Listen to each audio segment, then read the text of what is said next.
everybody, it's Master Gallengeist here, bringing you my review of the Ultimates 2024 Volume 2. All the power to the people. It's like, alright. So, this collects Ultimates 2024 7 through 12 and Ultimate Universe 1 Year in Issue 1. And the first bit that happens is the 1 year in Issue 1. And this pretty much follows up Nick Fury as the director of Hand, pretty much handling everything that the Maker needs as their kind of whole, the director of Hand, and this is their last confession as they pretty much are like Project Insight. They go around and they take out people that are threats to everything. I mean, they fucking lightning blast this dude, Keith Kincaid, because of like, oh, what the hell's kind of going on here? It's like, that's not good. I mean, we see Howard the Duck and shit like that. We see some crazy ass shit as people are pretty much imprisoned and all that. And he's like, alright, this is my last confession. If you're reading this, you know how this all turns out. Pretty much giving this whole kind of status report to the Maker's Council. And just kind of being assholes. Let's see. Emmanuel da Costa pretty much is using, like, his own son as a blood bag. It's like, okay, to keep him feeling young and vital, and also kind of gives him kind of mutant kind of powers and shit.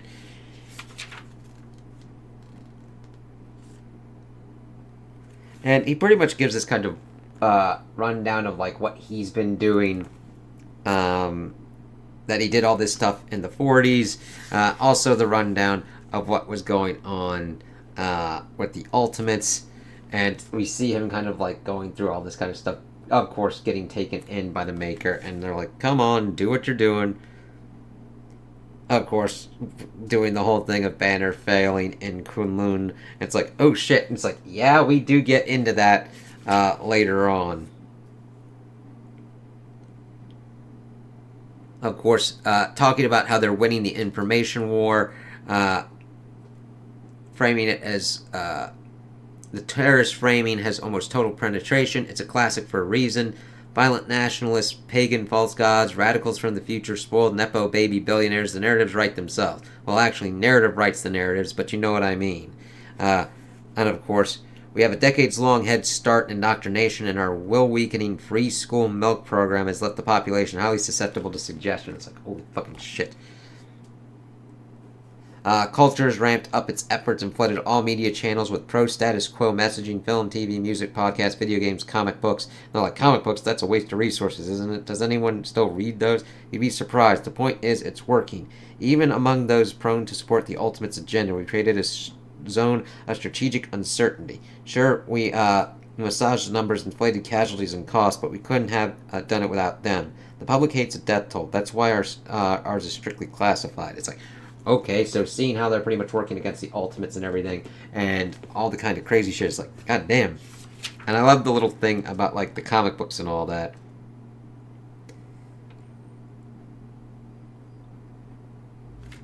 Let's see. Also bringing up that there's Omega Red is pretty much like, why don't you just, like, kill their family and shit like that? It's like, they got really good tech that's pretty much years ahead of anything outside the city. And then that they don't know the identities of anyone else. Pretty much also him trying to keep the Maker's Council in play as he attempts to pretty much blow up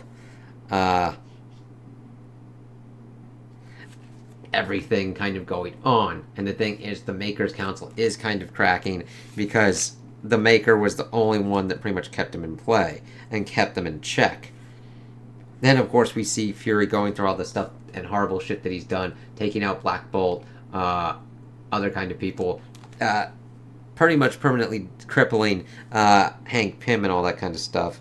And they're all kind of laughing because evidently they have their Furies do this kind of stuff to make sure that they're the really good super spy. And it's like, oh shit. And they're all just like, ha ha ha, laughing at him as, like, the one dude kind of lights his ass on fire. It's like, holy fucking shit. This is gnarly. It's like, oh god.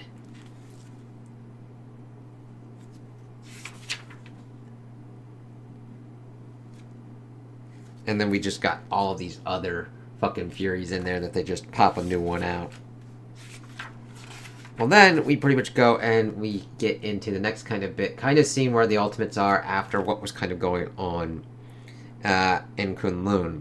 Steve and Hammond pretty much just walking around, doing their whole kind of thing, going to like this alehouse and kind of getting into what's kind of going on. Talking about how like they wish they didn't have to get these people ready for the kind of wars that they're going to have to deal with these fascist fuckers. And of course, it's on the anniversary of the whole thing, and Hank and Janet are at the place, kind of linking up with Ultimate Spider-Man with all that stuff going on. And them having weird fucking dreams and shit. And talking about like people dying and everything, Hank being more affected by it than Janet at this point. Let's see. He thought it would be good for them to mourn together or whatnot. And them having to pretty much lie low. But Hawkeye is pretty much like, I gotta deal with some shit, and pretty much blowing some stuff up. Pretty much weapons and everything going to the upper and lower kingdoms for that kind of thing. And he doesn't hurt, they don't hurt anybody. But it's all one fight, and I'm like, yes, that's a very good point there, Charlie, Hawkeye. You do really kind of good there.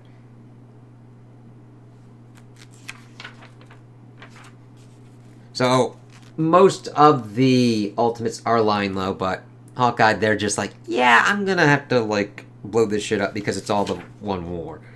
Then we shift over to what was going on in these kind of protests, and America Chavez popping up and saving them from police brutality and shit like that.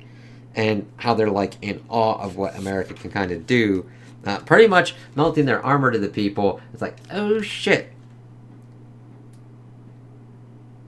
I'm sure someone will be along to cut them out soon. And she spoke perfectly with the strangest accent I've never heard before. Someone asked her her name, and she said America, and it was beautiful how she said it. Someone asked her where she came from, and she said, I don't know. Every time I try to think about the past, I end up thinking about the future. And then just talking to them about the Ultimates and everything is like, huh, very interesting way to get people like that and everything. We also then check in with what Thor and Sif are doing. Pretty much seeing the kind of world tree and everything. That's fucking gnarly. What did you say to Doom, Sif? I told him that there were 9 realms and that we have tarried too long in Midgard while neglecting the others. I told him that we would travel Yggdrasil sowing chaos, spreading discontent, and raising armies. I told him we would deliver to Allfather Loki, Master of Chaos, a taste of his own medicine. And his response? I don't know. I didn't bother to wait for it.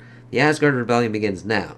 So where should we start, Thor? So they pretty much go off, and we do get into an issue with that. And She-Hulk is not happy with Doom and wants to pretty much be sent back to her people to protect them. And of course, he's like, listen, you're going to die if you go there. And then she's like, I will die. Not just you. They will take you immediately. Banner and his men. They will torture you until you break. They have instruments and techniques at their disposal that will allow them to play with your memories like videotape. Cameras sensitive enough to take pictures of your thoughts. They will discover everything about us, including the existence of this satellite. Not just you. We'll all die, and our ambitions with us. My people need me. You being here is the only thing that keeps your people safe. It is the power Banner has over you, his only leverage. Then I need my people. And get that She-Hulk. As we then see her looking in on stuff going on, and Doom actually apologizing because he doesn't know really how to handle people, but saying that he will try and tap into the surveillance stuff and to see what she can look for them, and seeing that Tony is still alive even though he's really kind of fucked up. And this leads into later on their kind of take on what they do with Tony, which I think is pretty interesting. We then get to issue 8, which gets us with the Guardians of the Galaxy kind of popping up, talking about how they're supposed to arrive in a couple of, like, so many years to the destination, as we see them all suited up being like, okay, here you're sure Doom. I installed the Triskelion's tachyon detection array myself, Wasp, I am sure, but there's nothing out here but corn. tachyon particles move backwards, forwards, and sideways through time. A temporal event has either already occurred or it soon will. I don't understand. Does the council have a time machine? No, not to my knowledge. Something's coming. And then, of course, we see them kind of pop up. It's like, oh, shit. It's like, what the fuck's going on? They first think it's like the Maker. But then we see that we are the guardians of the galaxy, the greatest heroes of the 61st century. Know us? You're one of us. We came here on a ship powered by pure hope to save you from this broken past. It's like, okie dokie. And that's a pretty interesting kind of take on the Guardians, as evidently America is one of them. Doom, are you getting this? I am. It appears they have a time machine too. How interesting. Hey, back off a little, miss. You're being aggressive, Cap. This does not concern you, as Cap gets pretty much blasted back. It's like, okay. Yeah, well, consider us concerned. Another pointless fight. Who could have predicted? It's like, yes, Doom's just like, shit. Alright, bringing up that we've got Star-Lord, Master of the Solar System, Lord of the 12 Houses, and the land beyond the sun. It's like, okay, this is a very interesting kind of one there. And there's Ultimate Nullifier, who, in a duel in the burning alleys of Pandemonium, shot Mephisto through his black heart with a null bullet. There's no need to struggle. There's nothing to struggle against. Pretty much, zeroing outer kinetic energy and shit like that. I was like, ooh, that's pretty interesting. We also get Cosmo Starstalker, who stayed behind to protect humanity after all other canines ascended to a higher state of being, the ultimate good boy. It's like, okay, you're attacking my friends. It's like, yeah, that's not good. That's pretty cool seeing Cap going up against the ultimate nullifier. Them, these twisted, deathless recreations, these sad mockeries of what should have been. It's like, yeah, but they're trying their best, man. Of course, we get the Cosmo trying to pretty much get in America's head, and that kind of starts setting her off with shit, telling her to get out and all that. But of course, we see that she's like, oh God. And of course, the dog apologizes and say we've got more liberal ideas about psychic consent where we come from, especially between Guardians. Are you aware that you all share the same bad dream? As we see that they've all been dreaming about like their deaths at Kunlun. And it's like, that's not good. Even Star-Lord kind of popping in and like talking to Doom like, what you doing in here? The man in the iron mask, the man in the iron lung. Now I remember, one of you will be responsible for untold suffering and the deaths of trillions, and the other could save everything. Now, which was which? Then, of course, we see that, let's see here.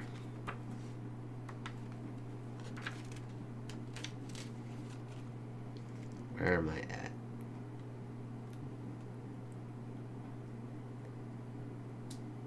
Nomi, let's see here. She's kind of like Quasar, Captain Marvel kind of stuff, and evidently her and America had a relationship and stuff. It's like, okay, you're sharing those memories, but she doesn't have them. Talking about how they had like a paradise, but because of what the Maker did, it rippled out in effect and was like fucking up everything, so they sent things back, but only one returned, the Unmaker, we are unmade, and they pretty much took a time, let's see. So we did the impossible. We turned the 61st century into an arc, a century ship, and piloted all 100 years out of our unraveling reality and into the superflow, the informational space between universes. And it's like, okay, that's crazy and kind of awesome there that they were able to do that. Because they like sent their best. They actually even fought Kang's kind of ultimates kind of going on as well, as they're trying to like protect themselves and everything. Even seeing like Phoenix Force, looks almost like Doc Ock with a fucking Infinity Gauntlet, and fucking Molecule Man, and Captain Universe. Oh, Starbrand, Molecule Boy, Gerard the Phoenix, and even Gary the wielder of the Infinity Gauntlet struggled to maintain the integrity of the ship of a present without a past or a future. It's like, okay. Seemed like shit going completely down, like a planet of Hulk's getting clacked out. We got Galactus's bloated corpse and shit.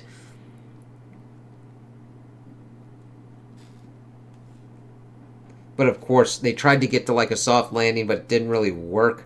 I mean, few of the Guardians survived. That's kind of how what happened with America happened as well. One of them gets shifted to the Stone Ages and stuff. Talking about how there's like an impenetrable, like a hard time from 1963 to 2024, impenetrable even to us. The origin of the temporal anomaly that made our universe. Like, Okay, very interesting there. Of course, the expanse of like Marvel timeline. Of course, they're trying to fix all this stuff and talking about how that would erase them, but they're like, we can make kind of like parallel universes and stuff. And America's like, listen, I believe in these guys, and I want to protect them and help them with what's kind of going on here. Bringing up that like you're gonna lose and that he's gonna win. It's like, all right, fine, but we're gonna do this. Hank trying to figure out what's kind of going on. America getting her kind of call for help kind of button. So we'll see what's going on with that. Of course, Doom checking in on Tony. So we get to issue 9, which mainly focuses on Luke Cage, going from like 2005 to 2025, and what kind of was going on there. Him being in this kind of prison system. And this is mainly just like kind of block paneling for the most part. Him reading and getting educated about certain kind of stuff within the world, building himself up, getting pretty much beat to shit before Tony's origin box gets there and makes him strong in the unbreakable skin and everything, and just helping him out with that because they're pretty much going to like kill him with all these others. But of course they find out he's got unbreakable skin. It's like, all right, gentlemen, we're taking over now. Pretty much then going through and using these powers to stay within the system, but organize riots and everything and taking over these kind of places as well. All power to the people. And then also checking in with Danny Rand propping up as well. The Iron Fist and Iron Lad as well. But he's like, no, I'm going to stay in here and do some more kind of stuff. It's like, all right, there you go, Luke Cage.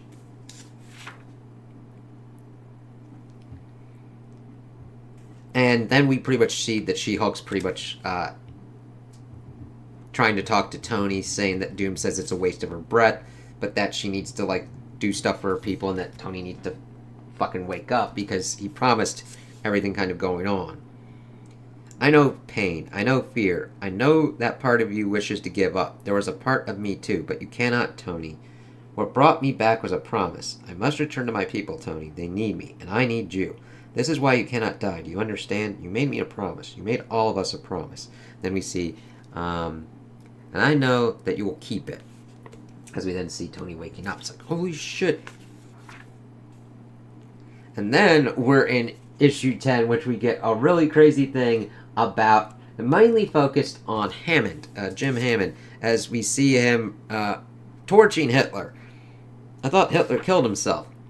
That was just a cover story. The Soviets were threatening a superhuman arms race and screaming about illegal deployment overseas. Back then we had this thing called politics. So, how'd it feel? I mean, killing Hitler. How did it feel? My brain isn't the world's oldest computer, but it's close. In the old days, I had to manually erase memories so I wouldn't slow down and seize up under the weight of all that history. Get that. I gave up my Medal of Honor and the memory of getting that Medal of Honor. I gave up good friends, good years, and most memories of my brilliant father, Dr. Horton. For a while, I played the piano, but even that had to go. But that memory I keep in full color and high definition. I go back to it again and again. It keeps me warm. It's like, yeah, you killed Hitler, man. Totally get you on that one. Alright, enough of reminiscing about the good old days of killing Nazis.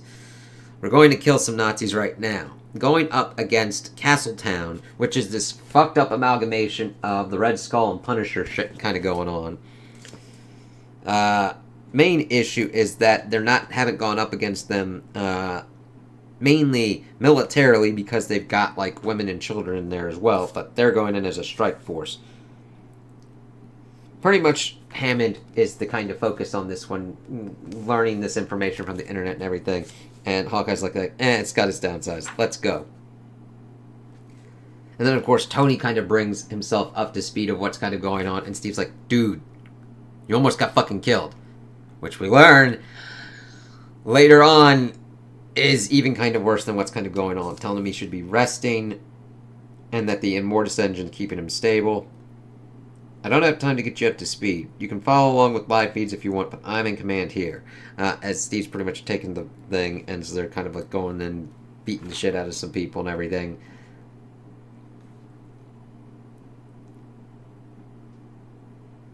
And We see Janet pretty much in tactical control and Hank trying to do his best, but he's like, ah, shit, perspective shift.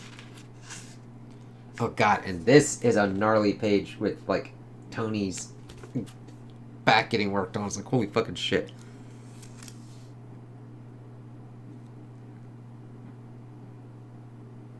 Tony pretty much being like, these Red Skulls are, like, not part of the maker, of the council or the maker. What are we doing? I received information that connects this organization to hand, and Nazis are always a priority. Damn straight. It's all one fight, Tony. I like that that's pretty much the refrain of Hawkeye. They clearly get it. It's actually thousands of them, Charlie. Steve doesn't argue. He never argues. Answer me, Cap. Whenever possible, Captain America lets his actions answer for him. Get some rest, Tony. Let's see. Castle Alpha 1 is ahead.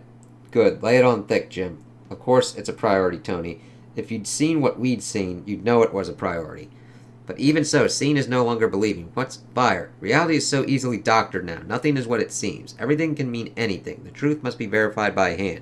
So here we are fighting Nazis with laser guns. It strikes my upgraded sense of humor as funny, but I don't laugh. Some things never change. Pretty much seeing the Ultimates and then the Invaders fighting the Nazis. It's like, yep. As we see that they bust in and that they've got Namor's body on display. It's like, you fuckers. The gang's all here. It's an Invaders reunion. But we're well prepared for invaders.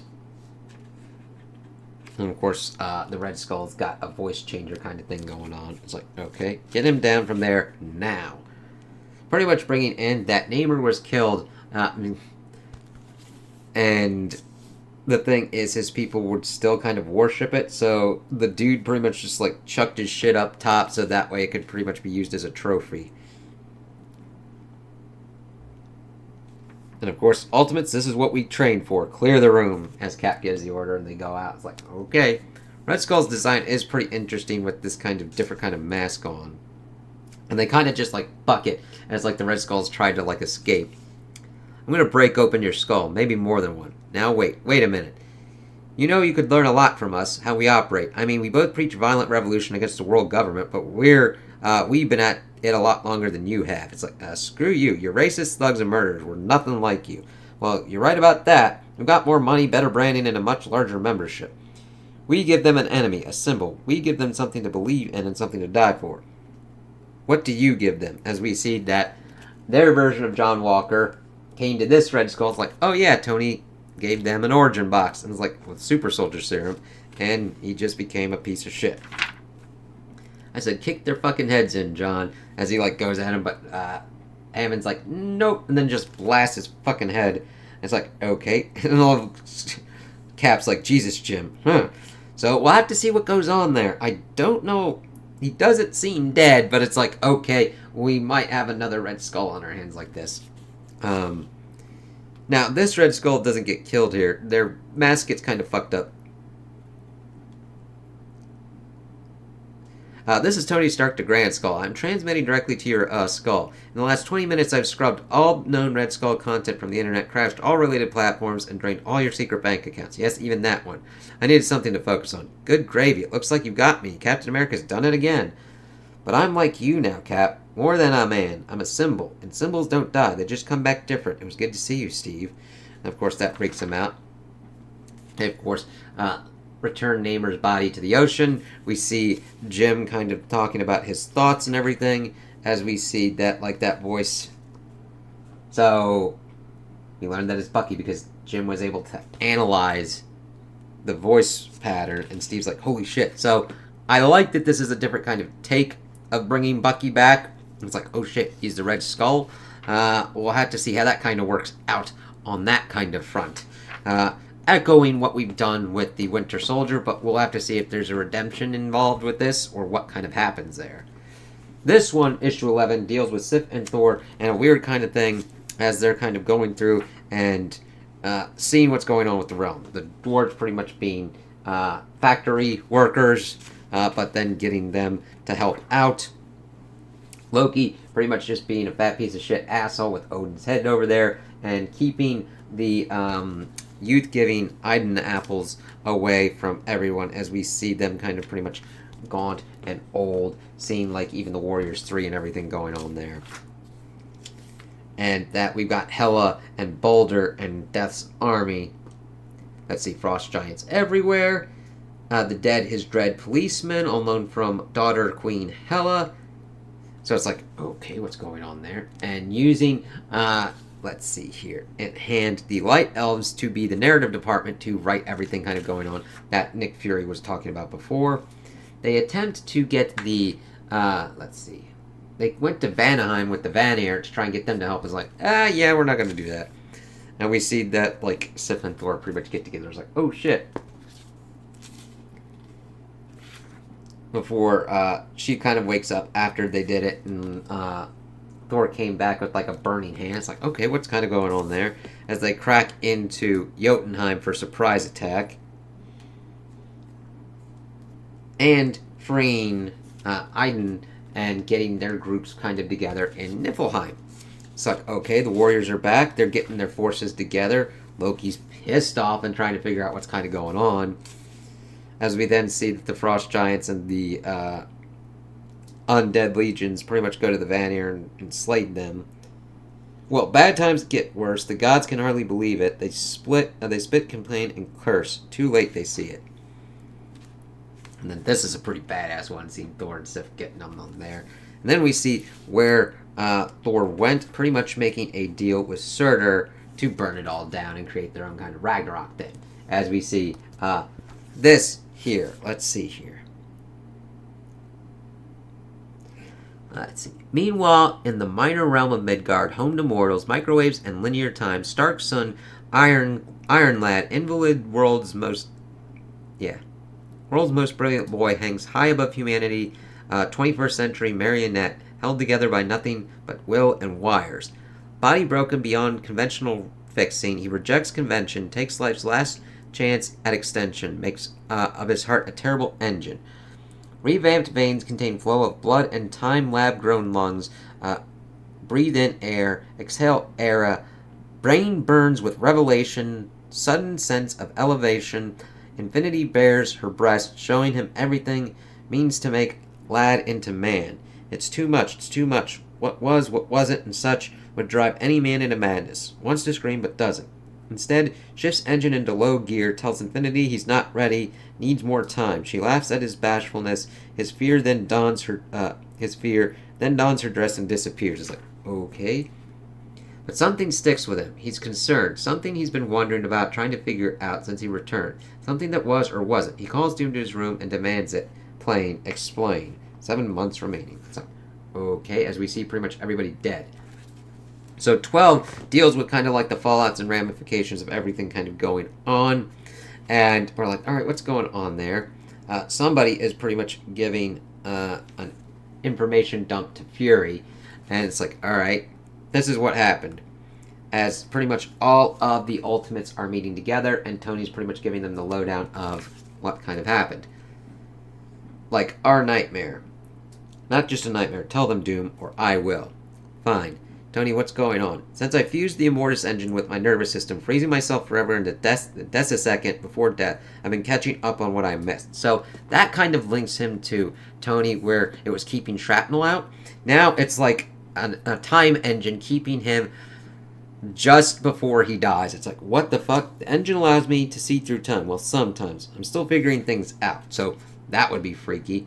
When I looked back on that day, the day I saw two versions of events superimposed, like two competing signals, one growing stronger as the other faded out. One in which Doom got us out just in time, and one in which he didn't. Pretty much showing them getting out, and then, of course, She-Hulk getting killed. Dead Janet, dead Hawkeye, dead Hank Pym, and, of course, Janet's looking like, holy shit. Sigh. It was all very messy. By the time I found you, what I found was unacceptable, so I intervened. That was what happened, but it didn't have to, and it wasn't what happened anymore. I saved your lives. You were welcome. Welcome? Wait. You're saying that everything really, saying that really happened? I thought I was all screwed up in the head, man. Yeah, Charlie, that's fucked up. We died? That's fucked up. Cage. Yep. I knew you died, Tony. I knew. You've been lying to us, Doom. You've been lying to us all. and you broke our agreement. I saved your lives. I saved the Ultimates. Our agreement should be kissing my feet. Everything I've done for the cause. And what about Project 4? And then Doom's like... And I like that we have our disagreements going on here, but it coming out to a better kind of resolution. All that time supposedly working out the correct dose of cosmic energy. All a lie. Those poor dead mice. All that time you've been trying to break through the Maker's barrier, to radically change the past, all behind our backs. If you want an explanation, I will give it happily. But if you seek contrition, I am afraid the capacity was long ago cut out of me. I am doomed. You must accept this and all it means, as I have. You're irresponsible. You could have destroyed everything. You know what happened to the Guardians. You could erase this world. And what in this world is so worth saving? Tell me.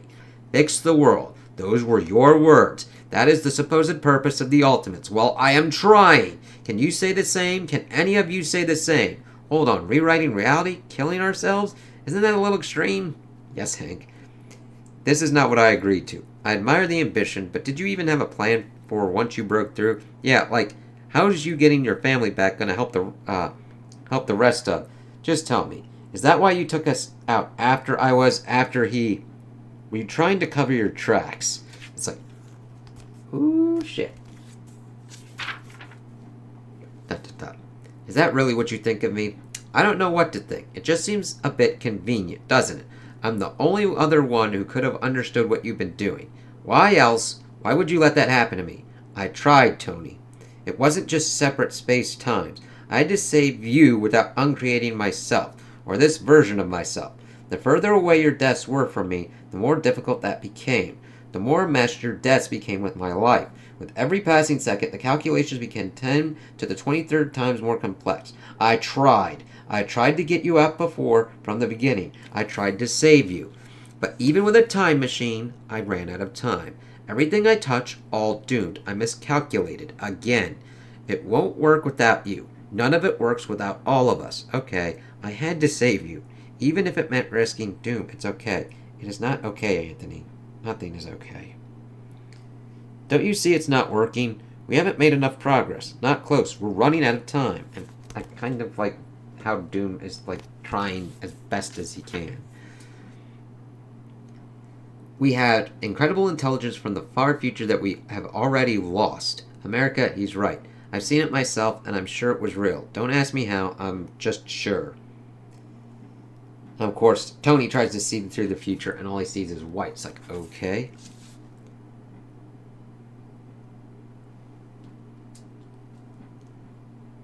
And then, of course, Doom pretty much calling them to action to act more radically and try and get through all this kind of stuff in a better kind of way. Okay, I believe you. I trust you. You do? I didn't call everyone here to put you on trial. I just thought we needed to get everything out into the open so we could decide on the future of this thing together. Cap, what do you think about this? And I like that, Tony. I'm like, okay. Doom's right. Huh? Really? I was not expecting that. I agree with you. This isn't working. I expected a pointless fight. But I don't think trying to break through the barrier is any better. If you haven't cracked it by now, there's no guarantee you'll crack it in the next 6 months. And 6 months is what we've got. That's before getting into the ethics of killing trillions. And Tony, the origin boxes are also a failed concept. I stand by that. But what we're doing now isn't working either. We don't need ominous visions of the future or potential past to see what's in front of our faces. We are no match for what's already here, much less what's coming when the city opens. The Ultimates have been scattered, fractured, and disoriented, and I blame myself. I've been thinking small like a soldier instead of what we need. The truth is, America Chavez and Mr. Cage have been much more effective than I have. We could learn a lot from them. I can recommend some reading materials. We need more active outreach. We need to expand the network rapidly. We need to give them something to fight for. What do you give them? Something to die for if need be. It's like, okay, Steve, okay. And I don't want something to die for. Hank. And we must use the Mortis engine to its full potential. It is our greatest weapon. We'll have to think in 4 dimensions if we want to save the world, huh? 4 at least. Well, the truth is, I've already started thinking about possibilities. You're already making the same mistakes. It can't just be you or Doom or Steve making decisions this time. For this to work, we'll need everyone's ideas. We have to try everything to save everyone. America is right. We can't trust ourselves. I mean, we can't entrust the future to any 3 of us. Of course, bringing in Ultimates. Volume 3, Version 3. Pretty much pulling perspectives, figuring out what approaches to kind of go for. It's like, alright, as we then learn that Janet is the traitor and is giving information to Fury. And thanking her for participating in the Hands Informant program, saying they'll be in touch with 6 months remaining. So, I enjoyed this of what it was kind of going on, looking into almost each kind of character at a certain kind of focal point for the Ultimates, which I think is a pretty good concept to kind of get us into what's kind of going on. I like looking into Fury and understanding that he's just been a fucked up weird thing that the Maker just makes to kind of like kill people, and then also kill himself to make fun of with like the Maker Council just to give as a plaything. It's like, that's fucking just screwball-y as shit. And then getting into like Thor and Sif kind of doing their Asgardian revolution, understanding the Guardians of the Galaxy and being like, you guys have already lost.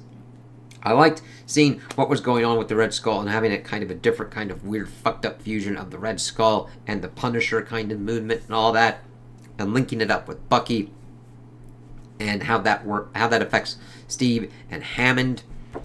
Tony getting more into a kind of effect of what goes on with the engine, what's keeping him on and alive, because he's actually dead. He's just that engine keeping him just from dying. It's like, that's a very interesting take, and fusing him more with like kind of time powers.